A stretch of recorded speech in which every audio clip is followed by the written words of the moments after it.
Hola, it's me, Trevor Tate bitches, and I'm back.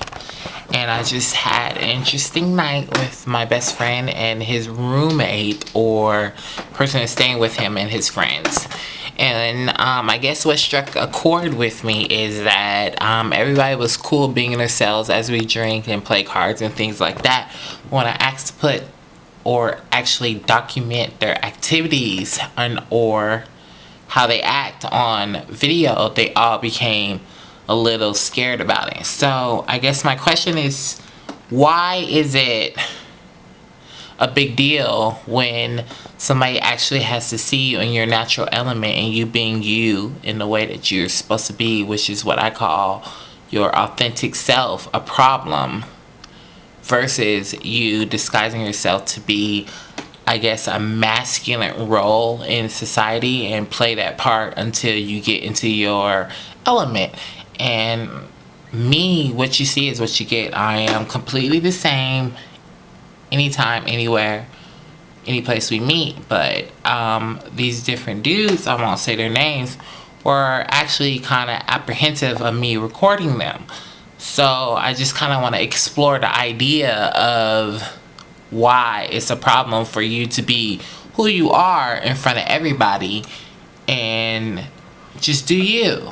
I have my best friend Carl here. Yay, Carl's here. I have my best friend Carl here, and I guess we can elaborate on that with him. Okay, here he is. Hi, I'm Carl. Hey, Carl. How you doing? So why do you think it's a big problem with the guys, and why they wouldn't want to get on film once I said, let me record you guys in your element? They hadn't accepted themselves yet. And why do you think that's a big problem with black people? Because they think African Americans, I'm sorry. they think of what everybody else is going to say about them or what they think about them instead of just being themselves. How do you feel about yourself as a black American homosexual?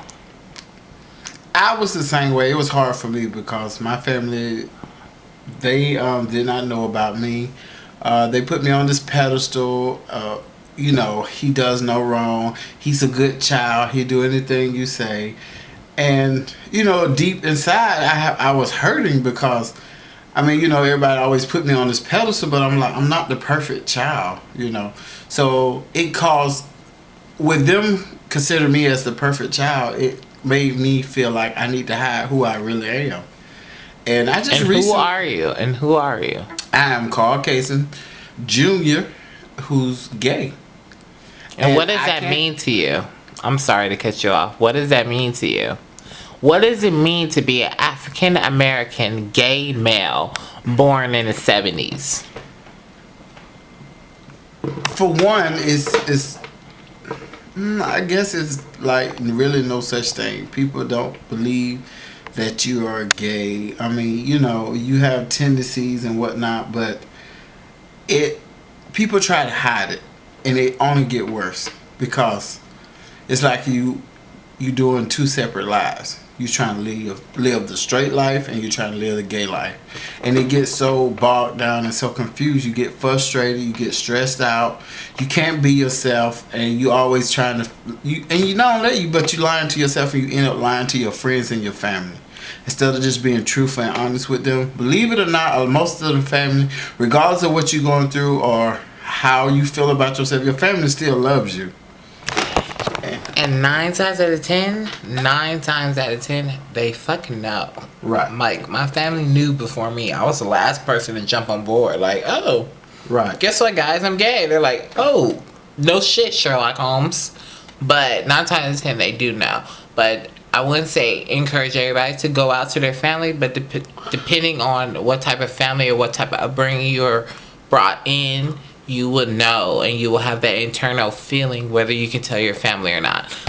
Okay? Go, Carl. What is it that you want to know? So, tell me about yourself, and what do you think it feels like to be a black gay person in America living in the South? Because we are in the South in Atlanta, Georgia. Is it harder, do you think, being that you're raised in South Carolina and I was raised in California?